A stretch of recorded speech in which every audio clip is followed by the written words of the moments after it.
Okay, this is a real quick video. I just want to show how I go about figuring out whether it's even worth it for me to make and sell something on Etsy. And I'm using Marmalead for this because they've just recently changed their rating system so that they have all these different stats. And what I like about this is that there's a median price as opposed to an average price. And it tells you the number of outliers, which are the things that are so way outside the curve that they don't make sense. My guess would be that it's this mold. This is one of my molds. It's a mini mold and it's only $5. So it's being pulled up in the search for gum paste high heel shoe topper because I have like mini cupcake topper is one of the keywords. So it's finding the word cup topper and gum paste and high heel shoe. But this is not going to be representative of gum paste high heel shoe toppers, which is what I've chosen to look at because I do not enjoy making those, and so I'm never gonna make these, and that's what I used in my last video. So anyway, this says that it has high engagement and low competition. There's only 89 results for this specific keyword, and there are only 14 shops competing. So if I did wanna sell these, then that would be something to consider. But I'm looking at the minimum price, which is $1.50. That might be like a pattern or something. The maximum price is 120. If I was gonna sell these, that's around what I would be charging. So I would be up at the top end of the price range, and that's not necessarily a good thing because in Etsy, people are looking for a lot of prices. The median price is $55. So that's right in the middle, and you would expect half of the prices to be above that and half to be below that. Now, let's go down here and look. Let's see. Shoe topper, shoe topper, shoe topper. So these are not patterns, they're actually shoes that people have made to put on the cake. Okay, so that's what I'm looking for. And I'm looking at the price. I know for myself, like I said, it's going to be like $120, $125 plus the shipping. And shipping for these takes a long time to pack them up. They're very fragile, they're difficult to pack safely, and it takes me a long time to pack something like that because I'm so paranoid. I want to make sure it's not going to break. So I know that it's gonna take a while time-wise to package them, and it's gonna be relatively expensive. So as I'm looking at these prices, there really are not that many. Okay, so this is a shoe and a purse, and that's $90.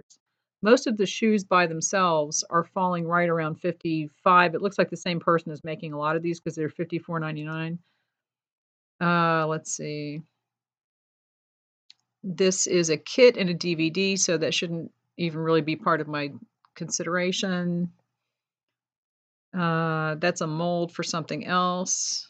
That's probably just mistagged. So most of these are between $50 and $70, let's say. They're all falling right around in that. That to me is too low. So I really am not interested in selling something for that little, selling this particular item for that little, because I know how long it takes to make them, I know how long it takes to pack them, I know how difficult it is to ship them, um, and I would have to charge more, and the things that are higher price also seem to have, like, a little accessory with them. So, not that I would ever make these, because I 'cause I'm not ever gonna make these, I just don't enjoy making them, but this is just a quick kind of way to see whether it's even worth thinking about it. No, it's not, in my opinion. Alright, so this is 120. I'm gonna look at the highest priced one to see why it's 120, and it's probably because it's got all of these little crystals on it. Now, I'm not sure if those are edible. Let's see.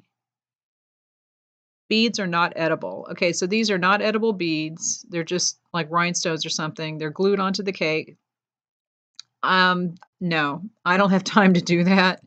And that's why it's the higher priced one. It's because it has that little extra touch to it, and that extra touch for me would make it more expensive. So by using Marmalade, I can easily see what the competition's like, the median price, what the engagement is for that kind of thing, and really narrow it down so that I can see what the kinds of competition I would have price-wise, quantity of listings and that kind of thing.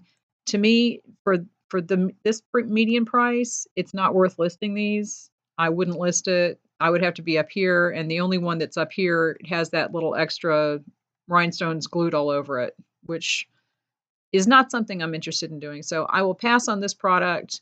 That's just a quick way to do a little research in the market to see what there is, and that's how I use Marmalade to do that kind of research.